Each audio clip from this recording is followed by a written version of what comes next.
गया तो बंद कर देना। Good morning students. तो आज हम लोग स्टार्ट करने जा रहे हैं टाइप्स ऑफ रिएक्शन के बारे में। लास्ट क्लास में पढ़े थे टाइप्स ऑफ रिएक्शन में हम थोड़ा सा कुछ बता दिए थे कि कौन कौन सा ऐसे रिएक्शन है जो हम लोग को पढ़ना है, उसके बारे में थोड़ा सा हम लोग डिटेल में बता दिए थे वहाँ पे। तो फिर भी हम लोग यहाँ पे थोड़ा सा डिटेल में देखेंगे इस चीज़ को। तो टाइप्स ऑफ रिएक्शन ये बेसिकली एक रिएक्शन मैकेनिज्म का ही पार्ट है। आप समझिए कि तो यहाँ पे reaction mechanism, main reaction mechanism start हो चुका है यहाँ पे, ठीक है। वो जो था रिएक्शन मैकेनिज्म का वो बेसिक पार्ट था, उसको अगर नहीं समझ पाते तो फिर यहाँ पे आपको बहुत ज्यादा दिक्कत होने वाली थी, इसलिए वो समझना बहुत जरूरी है। और एक बात और भी ध्यान रखना आप लोगों को कि वो पार्ट को बिल्कुल भी नहीं भूलेंगे, क्योंकि उसका मैं हर एक पॉइंट को यहाँ पे यूज करने वाला हूँ।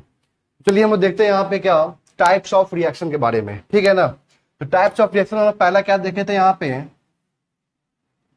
सब्स्टिट्यूशन रिएक्शन, सब्स्टिट्यूशन रिएक्शन, ठीक है। सेकेंड था यहाँ पे इलिमिनेशन रिएक्शन, सब्स्टिट्यूशन रिएक्शन। दूसरा क्या है, इलिमिनेशन रिएक्शन। थर्ड यहाँ पे क्या है, एडिशन रिएक्शन, ठीक है। तो इस तीनों के बारे में हम लोग थोड़ा सा पढ़े थे कि सब्स्टिट्यूशन क्या होता है। एक ऐसा रिएक्शन जिसमें क्या होता है कि एक एटम या एक ग्रुप ऑफ एटम क्या होता है, दूसरे एटम या दूसरे ग्रुप ऑफ एटम से क्या होता है, वो रिप्लेस होता है, या उसको क्या बोलते हैं हम लोग, सब्स्टिट्यूट होता है, ठीक है ना। उसको क्या बोलते हैं हम लोग, वैसे रिएक्शन क्या बोलेंगे हम लोग, सब्स्टिट्यूशन रिएक्शन बोलेंगे, ठीक। सेकेंड है इलिमिनेशन रिएक्शन। ये क्या होता है कि इसमें क्या होता है, एक ऐसा रिएक्शन जिसमें दो सिग्मा बॉन्ड ब्रेक करते हैं और एक पाई बॉन्ड का फॉर्मेशन होता है, उसको क्या बोलते हैं हम लोग, इलिमिनेशन रिएक्शन। तीसरा यहाँ पे क्या है, एडिशन रिएक्शन। ये क्या होता है कि एक पाई बॉन्ड ब्रेक करता है और दो सिग्मा बॉन्ड का फॉर्मेशन होता है, उसको क्या बोलते हैं एडिशन रिएक्शन। तो elimination reaction, addition reaction basically दोनों क्या है, एक दूसरे का रिवर्स है। तो दिक्कत यहाँ तक। चलो पहला यहाँ पे हेडिंग देंगे सब्स्टिट्यूशन रिएक्शन। ये तीनों रिएक्शन हम लोग रिएक्शन मैकेनिज्म के अंदर ही पढ़ेंगे।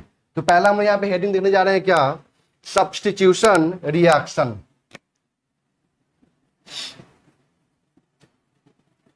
Substitution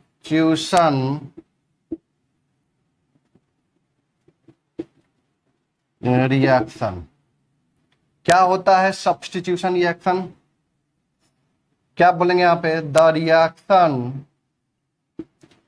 in which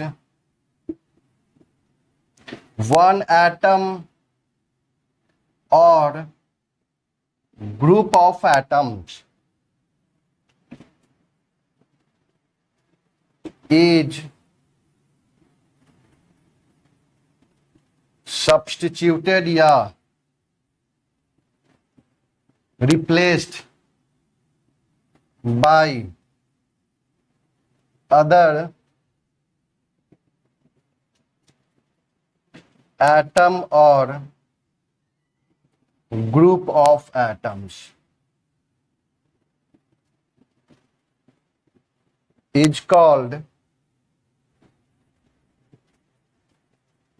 substitution reaction, is called substitution reaction। Example देखते हैं इसका हम लोग, देखिए जानते हैं आप एग्जाम्पल।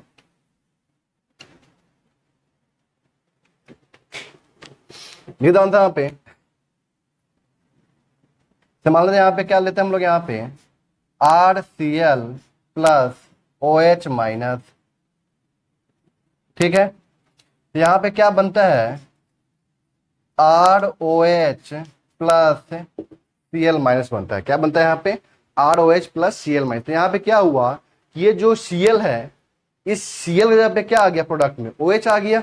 मतलब यहाँ पे हम लोग क्या बोलेंगे कि तो ये जो एटम है एक ग्रुप ऑफ एटम से क्या हो गया, यहाँ पे रिप्लेस हो गया। तो दिक्कत यहाँ तक, मतलब ये इसको क्या कर दिया, रिप्लेस कर दिया।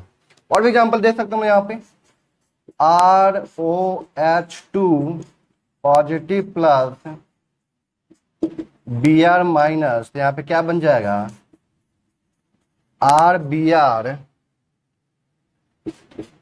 Plus H2O, RBr plus H2O, ठीक है ना। और एग्जांपल लेते हैं, मान लेते हैं यहाँ पे RBr लेते हैं प्लस एफ माइनस, यहाँ पे क्या बनेगा R F plus B R minus. तो यहाँ पे क्या हुआ कि जो एटम है या ग्रुप ऑफ एटम है वो दूसरे एटम या दूसरे ग्रुप ऑफ एटम से क्या हो रहा है, रिप्लेस हो जा रहा है। यहाँ पे एटम ग्रुप ऑफ एटम से, यहाँ पे ग्रुप ऑफ एटम एटम से, यहाँ पे एटम एटम से रिप्लेस हो रहा है। अरे बस समझ में। और भी एग्जांपल है, मैं एग्जांपल दे रहा हूँ यहाँ पे, देखिए ध्यान से, इसको लिखिए पहले, देखिए ध्यान से। यहाँ पे चौथा एग्जांपल लेते हैं हम यहाँ पे।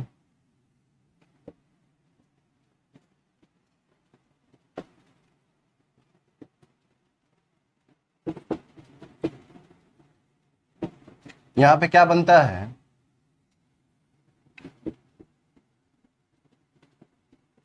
Chlorobenzene HCl plus FeCl3। इससे मतलब नहीं है, हमको यहाँ पे देखना है क्या है, यहाँ से H एटम क्या हुआ, Cl एटम से क्या हो गया, रिप्लेस हो गया। इसको क्या बोलते हैं हम लोग, substitution reaction.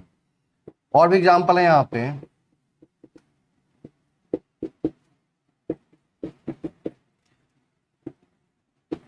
Cl2 in presence of HNu। बस यहाँ आपको प्रोडक्ट देखना है कि क्या यहाँ पे सब्स्टिट्यूशन हुआ कि नहीं हुआ। अब ये कैसे होता है वो बाद की बात है, ठीक है ना, ये कैसे होता है वो बाद की बात है। बट यहाँ पे आपको ये देखना है क्या यहाँ पे सब्स्टिट्यूशन हुआ कि नहीं, मतलब कोई एक एटम क्या ग्रुप ऑफ एटम से रिप्लेस हुआ कि नहीं, या कोई एक एटम दूसरे एटम से रिप्लेस हुआ कि नहीं। तो यहाँ पे H एटम Cl एटम से क्या हो गया, यहाँ पे रिप्लेस हो गया। ये भी क्या आपका है, सब्स्टिट्यूशन रिएक्शन। ये भी क्या है यहाँ पे, सब्स्टिट्यूशन रिएक्शन। तो दिक्कत यहाँ तक क्लियर है। अब जो यहाँ पे सब्स्टिट्यूशन रिएक्शन है, ठीक है ना, वो कितने तरह के होते हैं। सब्स्टिट्यूशन रिएक्शन, मतलब हम यहाँ बात कर रहे हैं टाइप्स ऑफ सब्स्टिट्यूशन रिएक्शन, ठीक है ना। तो वो कितने तरह के होते हैं, देखिए ध्यान से यहाँ पे, वो बेसिकली 3 तरह का होता है। पहला को हम लोग बोलते हैं न्यूक्लियोफिलिक सब्स्टिट्यूशन रिएक्शन। दूसरा होता है आपका इलेक्ट्रोफिलिक सब्स्टिट्यूशन रिएक्शन। तीसरा होता है फ्री रेडिकल सब्स्टिट्यूशन रिएक्शन। ठीक है यहां तक।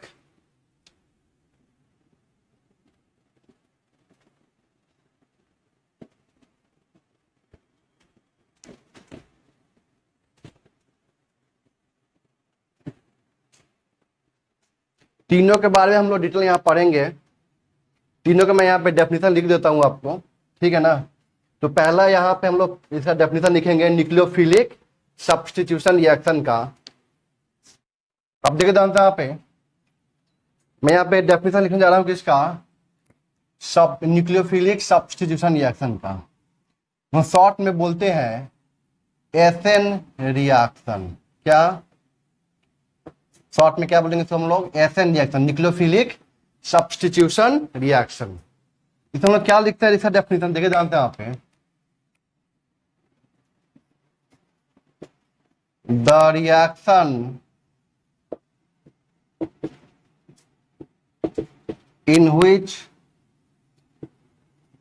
one nucleophile is replaced by other nucleophile is called nucleophilic substitution reaction.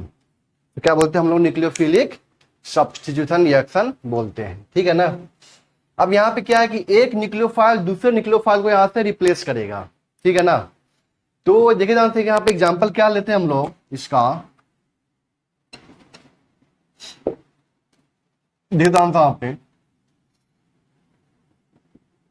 RCl plus OH minus क्या बन जाएगा, ROH प्लस Cl माइनस। देखिए ध्यान से, ये न्यूक्लियोफाइल ने क्या किया, इस न्यूक्लियोफाइल को क्या कर दिया, यहां से रिप्लेस कर दिया। इसे क्या बोलेंगे हम लोग, न्यूक्लियोफिलिक सब्स्टिट्यूशन रिएक्शन। और भी एग्जांपल है, यहां पे क्या बन जाएगा, RBr प्लस H2। देखिए प्रोडक्ट कैसे बन रहा है वो बात की बात है, वो मैं आगे बताऊंगा आप लोगों को।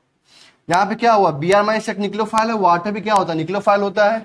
तो एक न्यूक्लियोफाइल ने क्या किया, दूसरे न्यूक्लियोफाइल को यहाँ से रिप्लेस कर दिया। ये भी किसका एग्जांपल है आपका, न्यूक्लियोफिलिक सब्स्टिट्यूशन रिएक्शन का। और भी एग्जांपल है, देखिए ध्यान से, यहाँ पे क्या बनता है, RF प्लस Br माइनस। यहां से भी क्या हुआ, एक न्यूक्लियोफाइल ने दूसरे न्यूक्लियोफाइल को यहां से क्या कर दिया, रिप्लेस कर दिया। इसे क्या बोलते हैं हम लोग, न्यूक्लियोफिलिक सब्स्टिट्यूशन रिएक्शन। तो दिक्कत है यहां तक। अब सेकेंड है यहां पे SE रिएक्शन। SE मतलब electrophilic substitution reaction, electrophilic substitution reaction. इसमें क्या डेफिनेशन लिखेंगे, सोचो देखिए। रिएक्शन के नाम से स्पष्ट है कि the reactor in which one nucleophile is replaced by the other nucleophile. यहाँ पे क्या बोलेंगे कि one electrophile is replaced by the other electrophile. यहाँ पे लिखे डेफिनेशन इसका, the reaction in which one electrophile is replaced by the other electrophile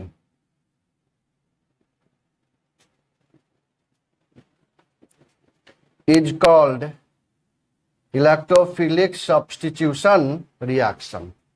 तो दिक्कत है यहां तक। यहां पे एग्जांपल दिया जाता है, यहां पे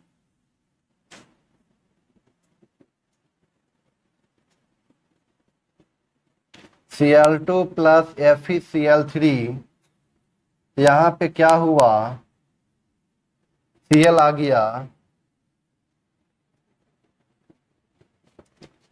इसको बोलते हैं हम लोग क्या, इलेक्ट्रोफिलिक सब्स्टिट्यूशन रिएक्शन। ठीक है ना। ये कैसे होगा इसका हम लोग देखेंगे, इसका पूरा विस्तार में, टेंशन लेने की जरूरत नहीं है। बस अभी यहाँ पे समझना है, यहाँ से H प्लस बाहर निकला है और यहाँ पे क्या आया है, Cl प्लस आया है। ठीक है ना। इसको क्या बोलते हैं हम लोग, इलेक्ट्रोफिलिक सब्स्टिट्यूशन रिएक्शन। अब यहाँ पे थर्ड है आपका क्या,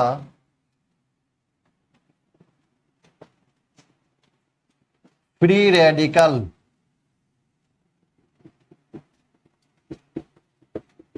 substitution reaction. Free radical substitution reaction. देखिए जानते हैं यहाँ पे क्या बोलेंगे हम लोग, the substitution reaction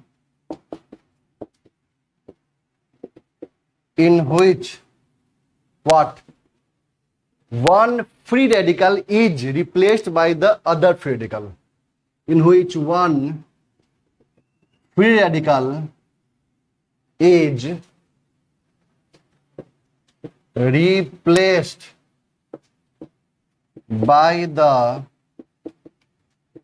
other free radical is called free radical substitution reaction. ठीक है। एग्जाम्पल, जितना एग्जाम्पल मैंने दिया था ना सब्स्टिट्यूशन रिएक्शन के अंदर, वही सब एग्जाम्पल मैं यहाँ पे ले रहा हूं, क्योंकि हमको यही सब पढ़ना ही है। जो अपने सिलेबस में पढ़ना है वही मैं यहाँ पे लिख रहा हूं। Plus Cl2 in presence of H new, तो यहां बन जाएगा CH3 Cl प्लस HCl। यहां पे क्या हुआ कि ये जो है ना वो H डॉट, फ्री रेडिकल मतलब क्या होता है, फ्री रेडिकल मतलब क्या होता है कि वहां पे क्या हुआ, एक अनपेयर्ड इलेक्ट्रॉन होगा। क्या होगा वहां पे, अनपेयर इलेक्ट्रॉन होगा। तो यहाँ पे अनपेयर इलेक्ट्रॉन है, H डॉट होता है, ये H डॉट के फॉर्म में बाहर निकलता है, और यहाँ पे जो आता है वो Cl डॉट के फॉर्म में आता है। ठीक है ना, तो ये भी क्या हो गया आपका फ्री रेडिकल सब्स्टिट्यूशन रिएक्शन। ठीक है ना, तो लोग बारी बारी स्टार्ट करते हैं। पहला हम लोग क्या स्टार्ट करते हैं, न्यूक्लियोफिलिक सब्स्टिट्यूशन रिएक्शन। अब देखिए ध्यान से यहाँ पे हम लोग स्टार्ट करने जा रहे हैं क्या, न्यूक्लियोफिलिक सब्स्टिट्यूशन को लेकर। ठीक है, देखिए ध्यान से यहाँ पे हेडिंग लिखिए अब यहाँ पे,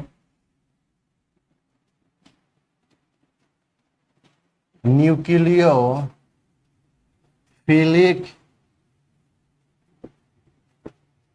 substitution reaction, nucleophilic substitution reaction. अब देखिए ध्यान से यहाँ पे ये तो पता चल चुका है कि ये क्या होता है कि एक न्यूक्लियोफाइल क्या करता है, दूसरे न्यूक्लियोफाइल को वहां से रिप्लेस करता है, तो क्या बोलते हैं हम लोग, न्यूक्लियोफिलिक सब्स्टिट्यूशन रिएक्शन बोलते हैं। ठीक है, यहां तक क्लियर है। अब देखिए ध्यान से एग्जाम्पल भी इसका मैं देख चुके हैं ना हम लोग, एग्जाम्पल यहाँ पे एग्जाम्पल भी देख लिए। अब देखिए ध्यान से यहाँ पे मैं यहाँ पे कुछ टर्म बताने जा रहा हूँ, तो थोड़ा ध्यान से आप लोग देखिएगा। ठीक है, देखिए ध्यान से यहाँ पे मैं एग्जाम्पल लिया था यहाँ पे क्या, RCl प्लस OH माइनस, यहाँ पे क्या बनेगा ROH प्लस Cl माइनस। ठीक है, देखिए ध्यान से यहाँ पे Cl यहाँ से लीव कर रहा है, बाहर निकल रहा है। ठीक है ना, इसके जगह पे कौन आ गया, OH आ गया। ये क्या है आपका इनकमिंग स्पेसीज है, ये क्या है आपका इनकमिंग स्पेसीज, और ये जो Cl यहाँ है यहाँ पे वो क्या है आपका आउट गोइंग स्पेसीज। ये क्या है आपका Cl आउट गोइंग स्पेसीज है। अब देखिए जानते हैं यहाँ पे जो इनकमिंग स्पेसीज है इसको क्या बोलते हैं हम लोग, न्यूक्लियोफाइल। क्या बोलते हैं इसको हम लोग, न्यूक्लियोफाइल। और जो आउटगोइंग है इसको हम लोग क्या बोल देते हैं, लिविंग ग्रुप। बताए थे लिविंग ग्रुप के बारे में आप लोगों को, लिविंग ग्रुप। ठीक है ना, अब जो यहाँ पे न्यूक्लियोफाइल होना चाहिए, अब देखिए ध्यान से कोई भी रिएक्शन फॉरवर्ड डायरेक्शन में तभी जाता है जब वो स्ट्रॉन्ग से वीक की तरफ जा रहा हो। अरे बात समझ में, कहने का मतलब क्या है, कहने का मतलब क्या है यहाँ पे कि कोई भी रिएक्शन तभी, जैसे मान लीजिए यहाँ पे ये क्या है आपका, ये जो OH है इसको रिप्लेस कर रहा है। इसका मतलब क्या है कि ये OH जो है ये स्ट्रॉन्ग चीज है, जो रिप्लेस हो रहा है वो क्या है, वीक चीज है। क्योंकि हमेशा स्ट्रॉन्ग चीज वीक चीज को क्या करता है, रिप्लेस कर देता है। हमेशा क्या होता है कि स्ट्रॉन्ग चीज क्या होता है, वीक चीज को रिप्लेस करने का टेंडेंसी रखता है। ठीक है ना, तो ये जो OH है यहाँ पे वो क्या होना चाहिए, इससे कंपेयर में स्ट्रॉन्ग होना चाहिए, और जो निकलने वाला ग्रुप है, जो लिविंग ग्रुप है, वो क्या होना चाहिए, वीक होना चाहिए। तो ये जो न्यूक्लियोफाइल है ना, this nucleophile must be a strong base. ये क्या होना चाहिए,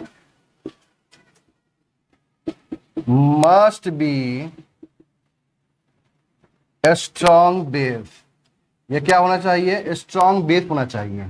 और जो लिविंग ग्रुप है जो निकला है बाहर वो क्या होना चाहिए, मस्ट बी वीक बेस। और हम लोग जानते भी हैं कि जो लिविंग ग्रुप है, वीक बेस और गुड लिविंग ग्रुप, वो आसानी से बाहर निकल जाता है। ये पॉइंट मैंने वहां पे मेंशन किया था और याद भी करवाया था कितना बार बोल बोल के कि weak bases are good leaving group. क्या होता है ये, गुड लिविंग ग्रुप होता है, बताया था ना।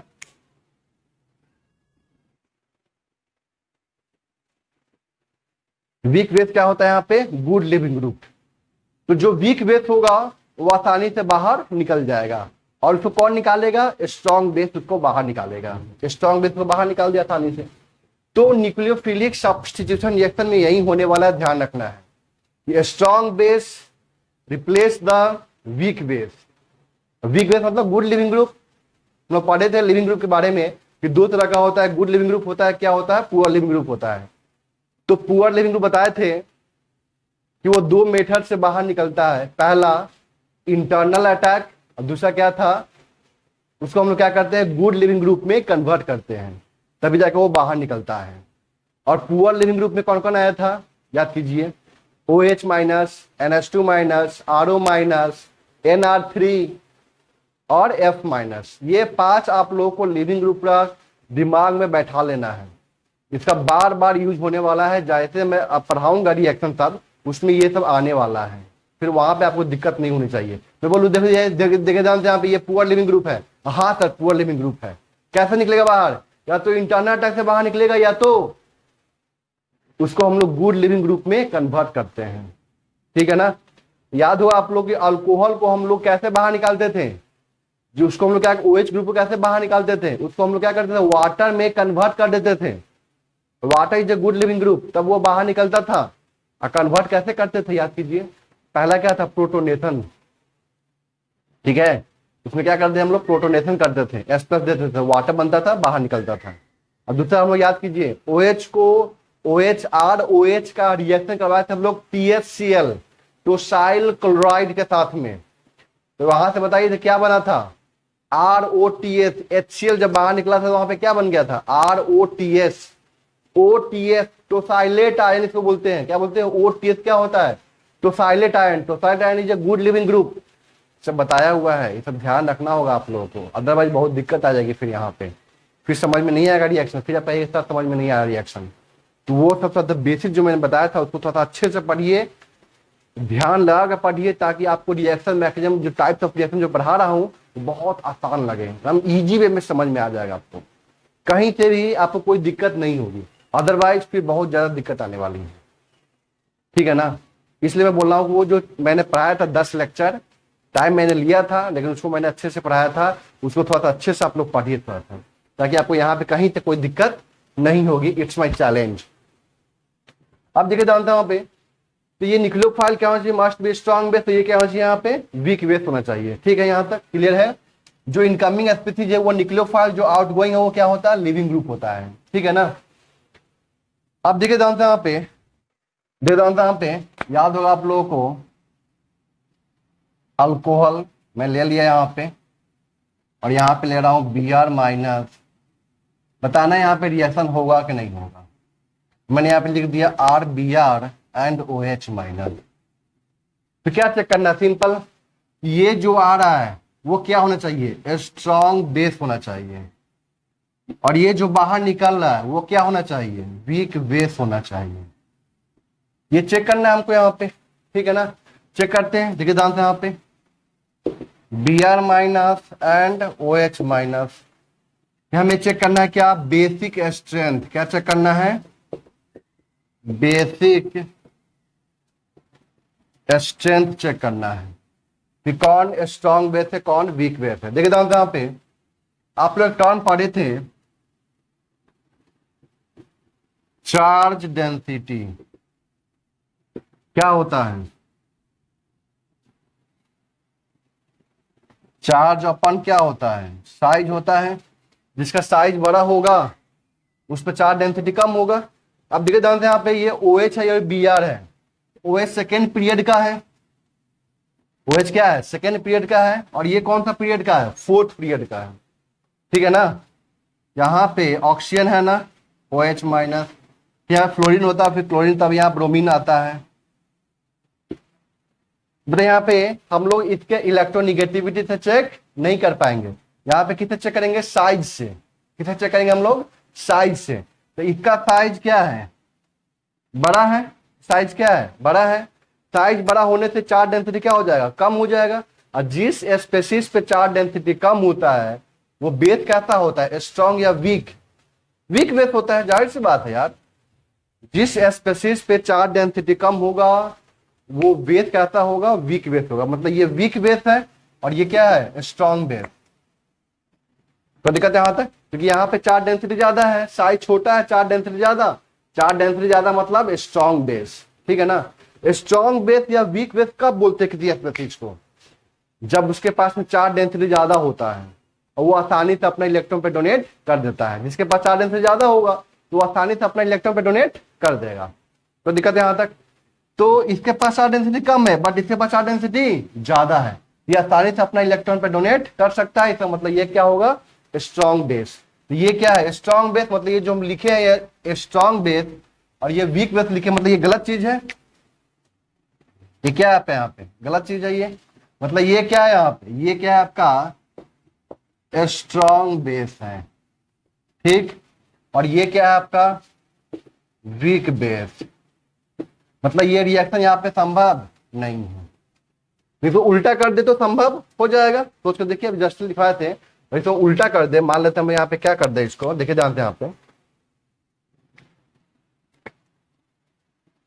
Are B R plus O H minus, यहाँ पे क्या बन जाएगा R O H plus B R minus. अब देखिए जानते हैं ये क्या हो गया स्ट्रॉन्ग बेस हो गया, और ये क्या हो गया वीक बेस हो गया।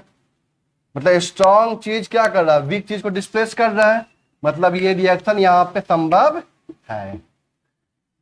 तो दिक्कत यहाँ तक क्लियर है। तो ये बात का ध्यान रखना है आप लोगों को कि जो इनकमिंग न्यूक्लियोफाइल है वो स्ट्रॉन्ग बेस होना चाहिए, जो आउटगोइंग है वो क्या होना चाहिए वीक बेस होना चाहिए। इस बात का ध्यान रखना आपको कहाँ पे न्यूक्लियोफिलिक सब्स्टिट्यूशन रिएक्शन के अंदर।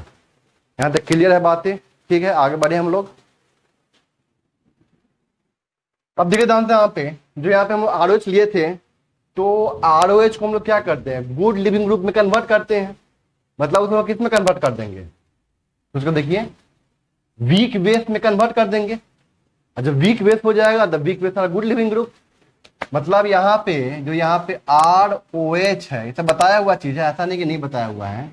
अगर यहाँ पे हम लोग प्रोटोनेशन कर दे, क्या कर दे प्रोटोनेशन, मतलब H प्लस इसको दे दे, वो के पास में क्या है लोन पे इलेक्ट्रॉन H प्लस गेन करे तो यहाँ पे क्या बच जाएगा ROH2 पे पॉजिटिव चार्ज। याद होगा आप लोगों को कि इलेक्ट्रोफाइल पे पॉजिटिव चार्ज और न्यूक्लियोफाइल पे क्या लोन पेयर ऑफ इलेक्ट्रॉन।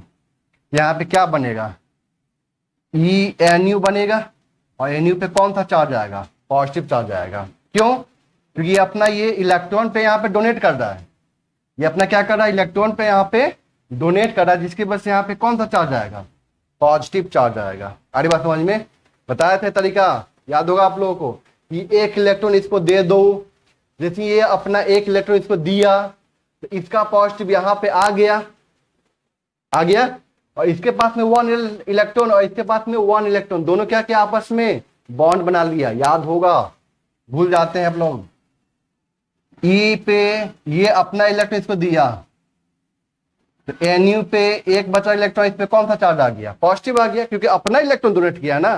तो जब भी अपना इलेक्ट्रॉन डोनेट करते वहां पे कौन सा चार्ज आएगा पॉजिटिव चार्ज आ जाएगा, आ गया। अब ये दोनों बॉन्ड बना लिया, चेक कीजिए।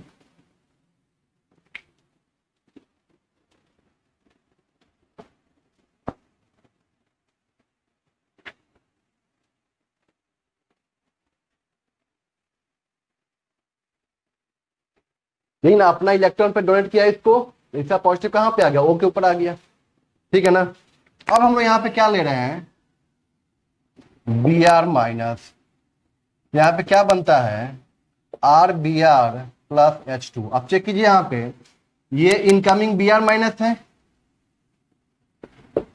और यहाँ पे H2। अब बताइए दोनों में स्ट्रॉन्ग बेस कौन होगा, केबी ऑर्डर बताना है। यहाँ पे केबी में समझते हैं ना बेसिक स्ट्रेंथ, कौन स्ट्रॉन्ग बेस है, तो Br माइनस यहाँ पे क्या होगा स्ट्रॉन्ग बेस होगा as compare to water.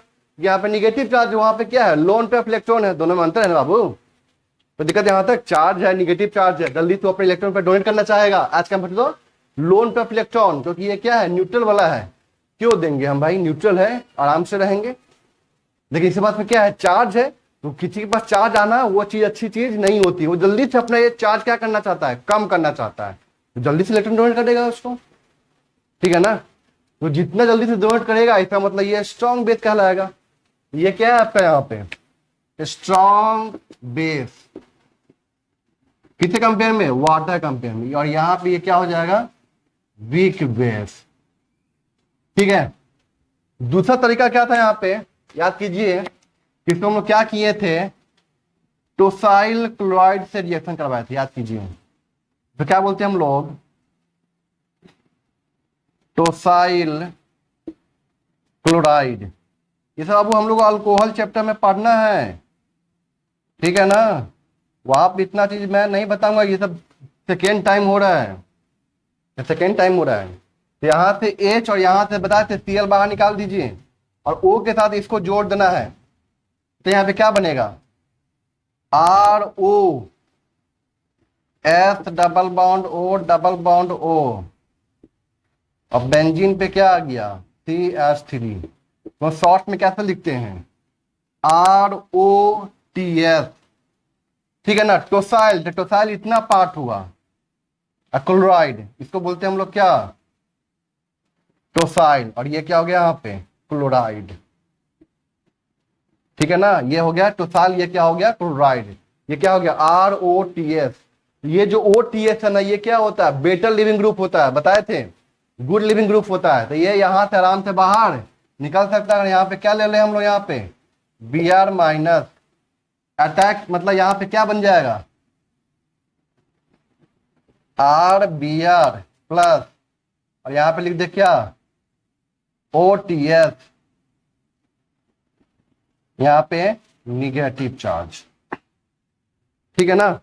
Leaving group must be weak base, weak base और गुड लिविंग ग्रुप। अब यहाँ पे चेक करना है Br माइनस में और इस दोनों में स्ट्रॉन्ग बेस कौन सा होगा, सोच के देखिए, सोच के देखिए। मतलब यहाँ पे आपसे पूछ रहा है कि बी ऑर्डर किसमें, Br माइनस में, और यहाँ पे क्या है आपका,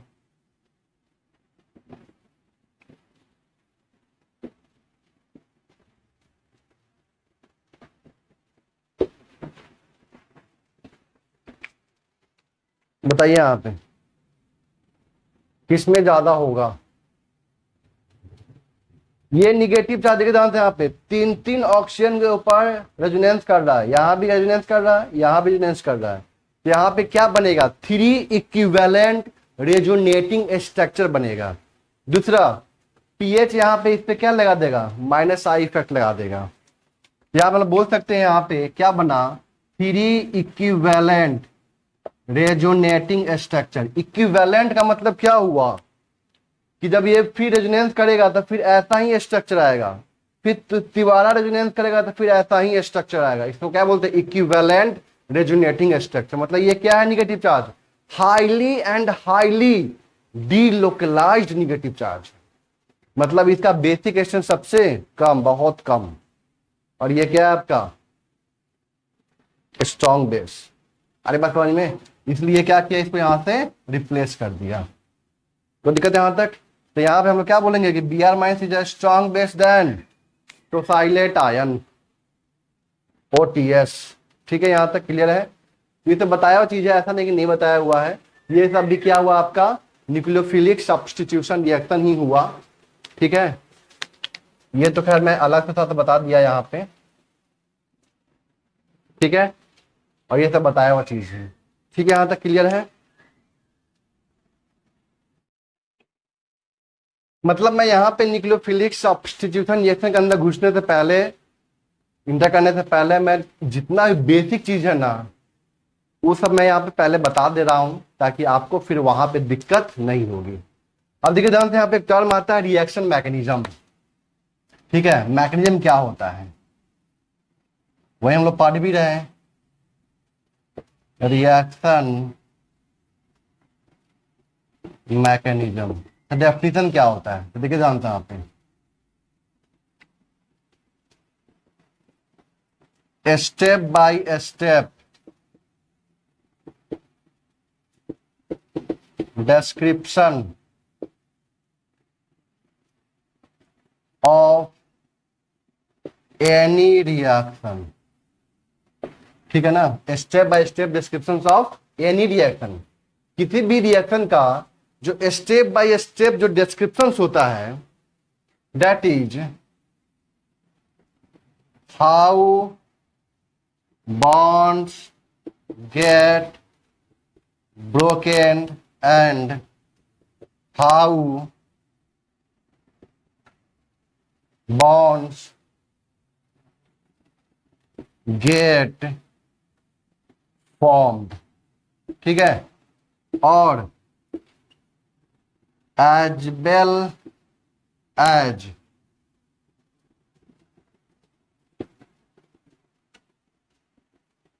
energy change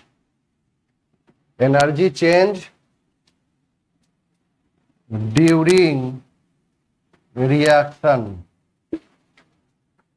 ठीक है ना, इसको समझिए थोड़ा सा।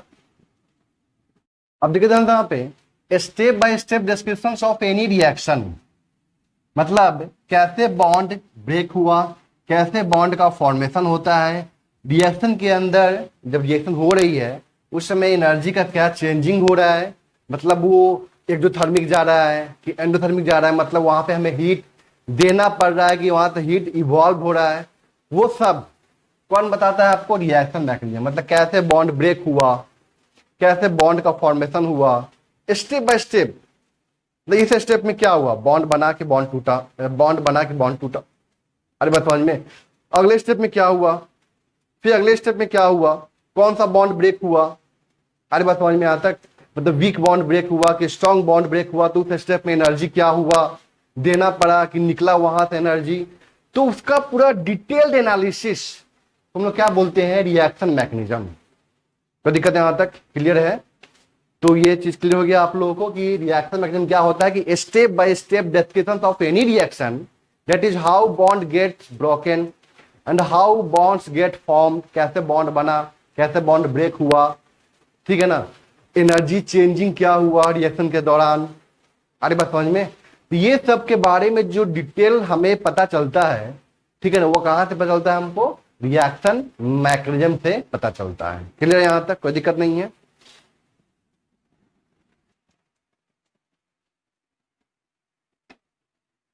अब देखिए ध्यान से यहां पे एक टर्म होता है इसके अंदर, रेट ऑफ द रिएक्शन। एक टर्म होता है रेट डिटरमाइनिंग स्टेप, ठीक है। एक टर्म आता है ऑर्डर ऑफ द रिएक्शन, एक टर्म आता है मॉलिक्यूलरिटी ऑफ द रिएक्शन। ये सब क्या होता है? ये सब बेसिकली हम लोग को पढ़ना कहाँ होता है? केमिकल काइनेटिक्स के अंदर पढ़ना होता है। बट मैं इसको अभी यहीं पे बताऊंगा आप लोगों को, थोड़ा थोड़ा बताऊंगा, ज्यादा डिटेल आप लोग कहाँ पढ़ेंगे? केमिकल काइनेटिक्स में पढ़ेंगे, क्योंकि मेरा यहाँ पे यूज होने वाला है इस सब के बारे में, इसलिए हम लोग थोड़ा थोड़ा सा पढ़ लेंगे, जिससे कि अपनी ऑर्गेनिक केमिस्ट्री के लिए काम चल जाएगा, ठीक है ना।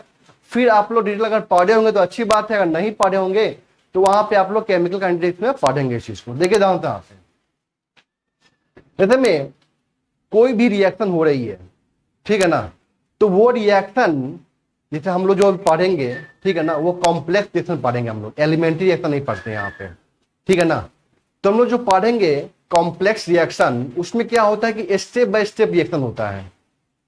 मतलब पहला स्टेप में क्या हुआ, सेकंड स्टेप में क्या हुआ, थर्ड स्टेप में क्या हुआ, फोर्थ स्टेप में क्या हुआ, इस तरह से हम लोग पढ़ेंगे यहाँ पे, ठीक है ना।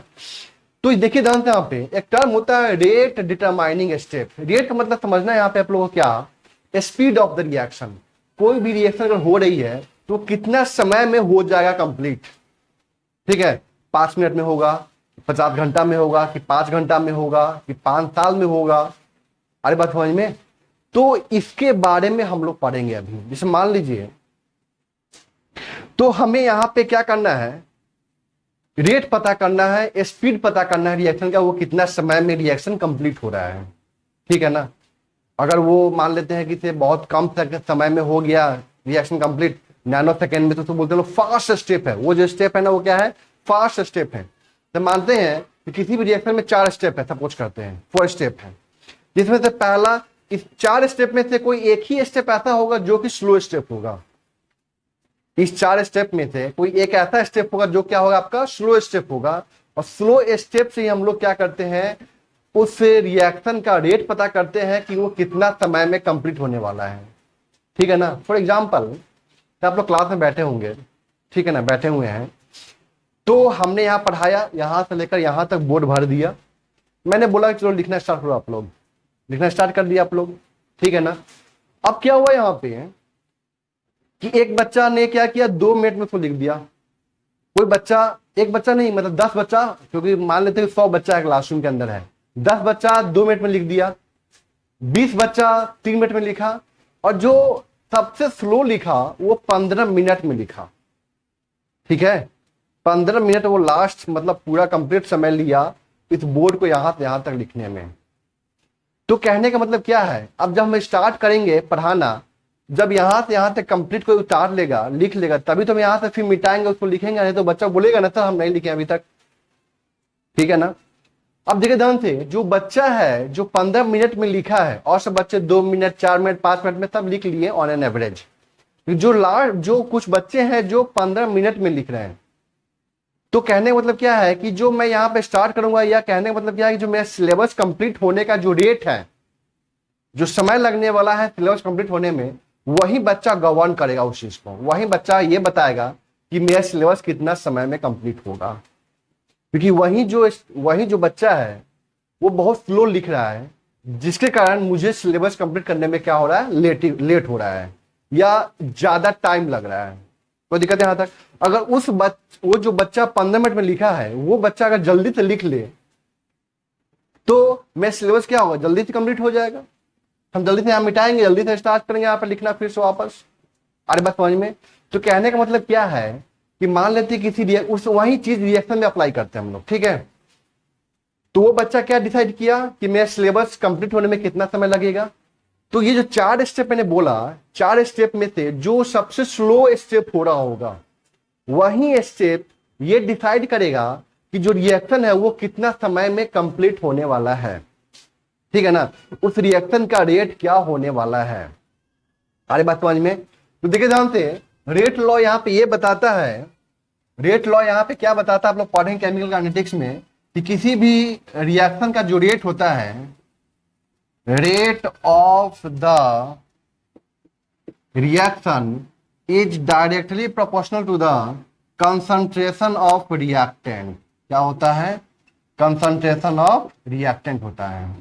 जब यहां से हम लोग प्रोपोर्शनलिटी साइन को हटाते हैं तो यहाँ पे क्या देते हैं, कांस्टेंट देते हैं, के दे दी यहाँ पे, और यहाँ पे क्या हो गया, रिएक्टेंट,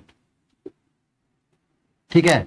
ये जो के होता है वो क्या कहलाता है आपका, रेट कांस्टेंट। क्या होता है, रेट कांस्टेंट। और ये जो रेट ऑफ द रिएक्शन जो हम यहां से मतलब निकालते हैं, वो हम लोग किस स्टेप्स निकालेंगे, जाहिर सी बात है रेट डिटरमाइनिंग स्टेप्स निकालेंगे। तो देखिए जानते हैं वहां पे कि जब हम लोग रेट डिटरमाइनिंग स्टेप से निकालते हैं रेट, तो वहां पे हो सकता है कि रिएक्टेंट भी हो, साथ में इंटरमीडिएट भी आ गया हो। तो हम लोग क्या करते हैं वहां से, क्योंकि हम लोग जानते हैं कि रेट लॉ में सिर्फ और सिर्फ रिएक्टेंट है, जो लोग स्टार्टिंग में लेते हैं ना, मटेरियल जो स्टार्टिंग में लेते हैं, उसी का कंसंट्रेशन पे डिपेंड कर रहा है क्या यहाँ पे, रेट, या उसी का प्रोपोर्शनल क्या है, रेट। अरे बात समझ में? रेट किसके प्रोपोर्शनल है, कंसंट्रेशन ऑफ द रिएक्टेंट। जो हम लोग स्टार्टिंग में कंसंट्रेशन जो रिएक्टेंट लेते हैं ना, उसके कंसंट्रेशन पे डिपेंड करता है कौन, रेट। तो इस रेट को हम लोग कहां से निकालते हैं, रेट डिटरमाइनिंग स्टेप्स निकालते हैं, मतलब स्लो स्टेप से। जो स्लो स्टेप होगा उसको क्या बोलेंगे हम लोग, रेट डिटरमाइनिंग स्टेप बोलेंगे, ठीक है ना। तो कहने का मतलब क्या है कि जो हम लोग रेट लॉ लिखेंगे, स्लो स्टेप लिखेंगे, स्लो स्टेप में जो रिएक्टेंट साइड में होगा ना, स्लो स्टेप के जो रिएक्टेंट साइड में होगा वही हम लोग यहां पे लिखते हैं। अब हो सकता है कि रिएक्टेंट साइड में एक रिएक्टेंट हो और दूसरा क्या हो जाए, इंटरमीडिएट हो जाए। तो हम लोग क्या करते हैं, जो इंटरमीडिएट होता है ना, उसको वहां से हटाने की कोशिश करते हैं, उसको हम लोग क्या करते हैं, हटाते हैं, ठीक है ना। और जो रिएक्टेंट है वहां पे वो हम लोग लाने की कोशिश करते हैं। बताऊंगा मैं वहां पे रिएक्शन में जैसे से आएगा कि हम लोग कैसे वहां से इंटरमीडिएट को हटाते हैं। लेकिन ध्यान रखना है कि रेट लॉ में, रेट इक्वेशन में कभी भी आपका इंटरमीडिएट शामिल नहीं होता है, कभी भी इंटरमीडिएट शामिल नहीं होता है। वो हमेशा क्या शामिल होता है, रिएक्टेंट शामिल होगा, हमेशा रिएक्टेंट। इस बात का ध्यान रखना है। कोई दिक्कत यहां तक क्लियर है? ठीक है। अब देखिए ध्यान से वहां पे सुनिएगा, ध्यान से यहाँ पे तो मानते हैं कि ए से बी गया, और ये जो है स्टेप, ठीक है ना, ये आपका क्या है, स्लो स्टेप है। क्या ये स्लो स्टेप मतलब आरडीएस स्टेप है। क्या ये आरडीएस मतलब क्या होता है, रेट डिटरमाइनिंग स्टेप। आरडीएस का फुल फॉर्म क्या होगा, रेट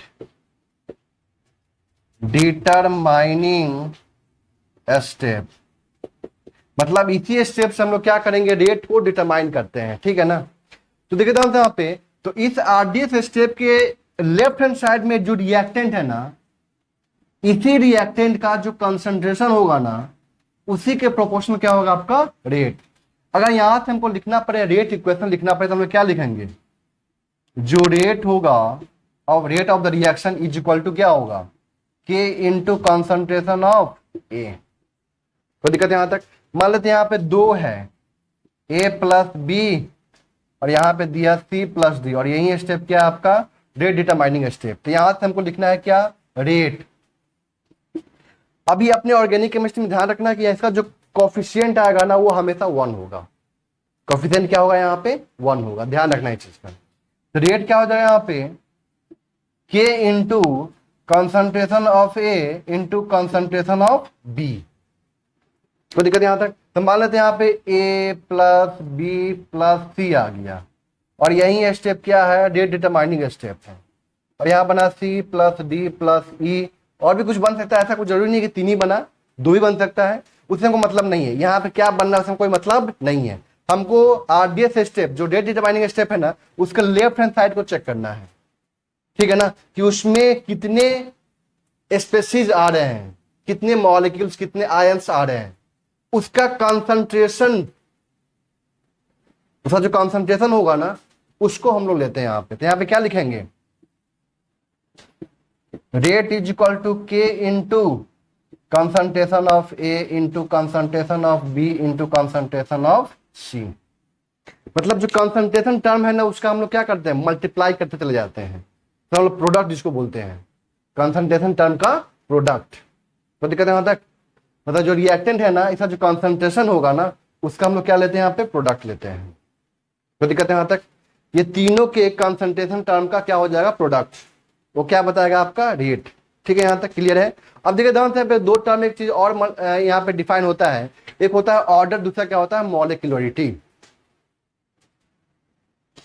एक क्या होता है आपका? ऑर्डर, दूसरा क्या होता है? मॉलिक्यूलरिटी। ठीक है ना? आरडीएस मतलब रेट डिटरमाइनिंग स्टेप, ठीक है ना? इसका मतलब क्या है? ये आपका स्लो स्टेप वाला है। क्या है ये? स्लो स्टेप है। ये स्लो स्टेप से हम लोग क्या करते हैं? रेट को पता करते हैं। कहीं पे हम लिख दिए स्लो स्टेप, समझ जाना कि तो वहां से हम लोग वही स्टेप क्या है? रेट डिटरमाइनिंग स्टेप है, वहीं से हम लोग क्या निकाल पता करेंगे? रेट पता करेंगे। या वहीं पे लिख देंगे हम लोग आरडीएस, मतलब वो क्या हो गया? आपका स्लो स्टेप है। तो दिक्कत यहां तक? अब यहाँ पे 2 टर्म क्या आता है? ऑर्डर। ऑर्डर क्या होता है? एक टर्म होता है मॉलिक्यूलरिटी, वो क्या होता है? तो डिफाइन करते हैं हम लोग, तो जान लेते हैं इसके बारे में। ठीक है, तो देखिए जानते हैं यहाँ पे ऑर्डर बेसिकली क्या होता है कि sum of the power of the concentration term. जितने भी कॉन्सेंट्रेशन टर्म है ना, 1 हो, 2 हो, 3 हो, 4 हो, 5 हो, उससे मतलब नहीं है। जितने भी कॉन्सेंट्रेशन टर्म है उस पे जो पावर होगा ना, पावर का जो सम कर देंगे वही क्या कहलाएगा? यहाँ पे ऑर्डर। फॉर एग्जाम्पल, एक कॉन्सेंट्रेशन टर्म, इसका पावर कितना है? 1, तो यहाँ पे ऑर्डर कितना हो जाएगा? 1। यहाँ पे कितने कॉन्सेंट्रेशन टर्म? 2 कॉन्सेंट्रेशन टर्म, इसका पावर 1, कुछ नहीं मतलब 1, यहाँ भी 1, तो कितना हो गया? ऑर्डर 2।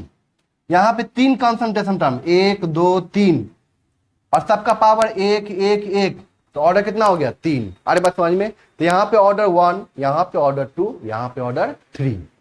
अब यहाँ पे क्या हम लोग डिफाइन करने जा रहे हैं? मॉलिक्यूलरिटी। तो मॉलिक्यूलरिटी क्या होता है? सुनिएगा ध्यान से। मॉलिक्यूलरिटी क्या होता है कि कितने स्पेसीज, या हो सकता है वो क्या हो? मॉलिक्यूल्स हो, आयंस हो, उससे मतलब नहीं है। कितने स्पेसीज आरडीएस स्टेप में पार्टिसिपेट कर रहा है, कितने स्पेसीज आरडीएस स्टेप में, रिएक्टेंट साइड के आरडीएस स्टेप में कितने स्पेसीज पार्टिसिपेट कर रहा है। मतलब ये जो आरडीएस स्टेप है ना, डिटरमाइनिंग स्टेप है, स्लो स्टेप है, तो रिएक्टेंट साइड में कितने मॉलिक्यूल्स, कितने आयंस या मॉलिक्यूल प्लस आयंस पार्टिसिपेट करते हैं। ठीक है ना?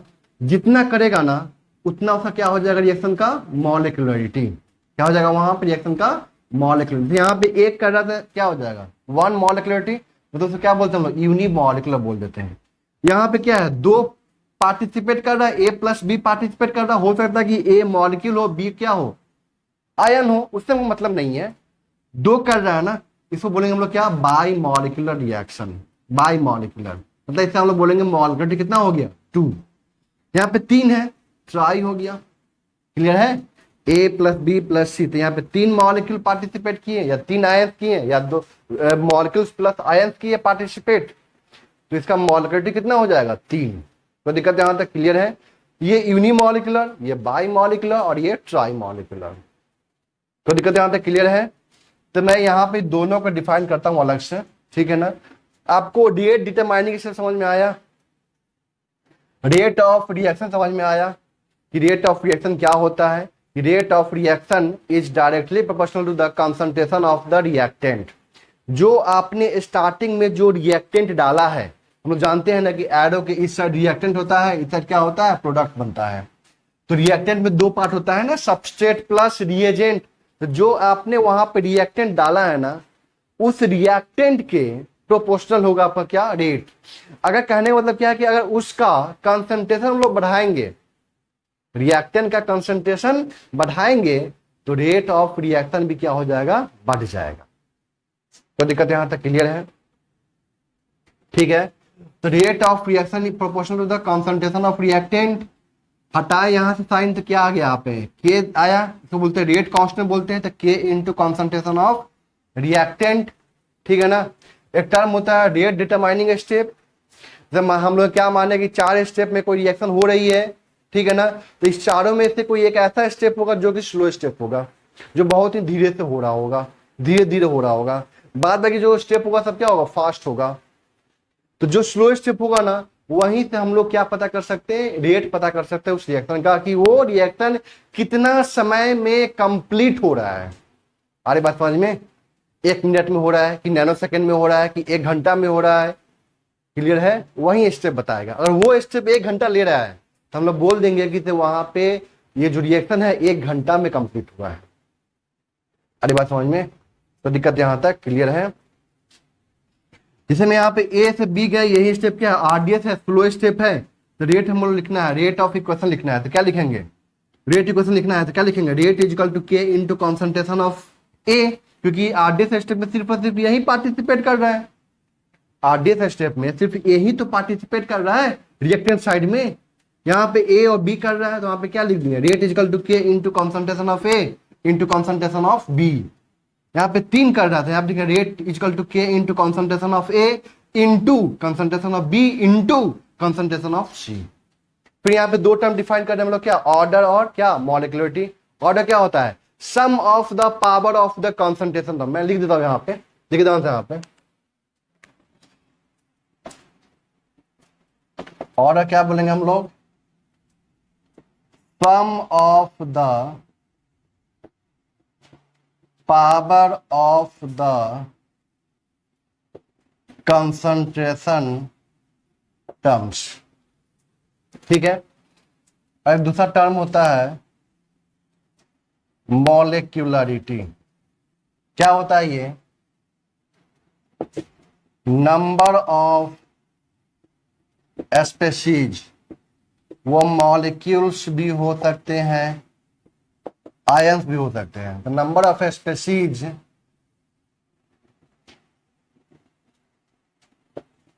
Participate, number of species participate in the rate determining step। Rate determining step में कितने स्पेसीज जो संख्या है जो पार्टिसिपेट कर रहा है रेट डिटरमाइनिंग स्टेप में, जितने भी कर रहा है, जितना भी नंबर है उसका, उसको क्या बोलते हैं हम लोग, मॉलिक्यूलरिटी। अगर एक मॉलिक्यूल पार्टिसिपेट कर रहा है, तो देखिए यहाँ पे हम यहाँ पे क्या बता रहे थे कि मॉलिक्यूलरिटी क्या होता है कि कितने स्पेसीज, ठीक है ना, कितने स्पेसीज रेट डिटरमाइनिंग स्टेप में पार्टिसिपेट कर रहे हैं। अगर 1 कर रहा होगा तो हम लोग बोलेंगे उसको क्या, यूनिमॉलिक्यूलर। 2 कर रहा होगा तो क्या बोलेंगे, बाई मॉलिक्यूलर। 3 कर रहा होगा हम लोग क्या बोलेंगे, ट्राई मॉलिक्यूलर। ये अपने सिलेबस में 2 ही आएगा, ज्यादा नहीं आएगा। पहला क्या आएगा, यूनिमॉलिक्यूलर, दूसरा क्या होगा आपका, बाई मॉलिक्यूलर। तो आप बोल सकते हैं कि इफ 1 मॉलिक्यूल पार्टिसिपेट, क्या बोलते हैं हम लोग, unimolecular. if two molecules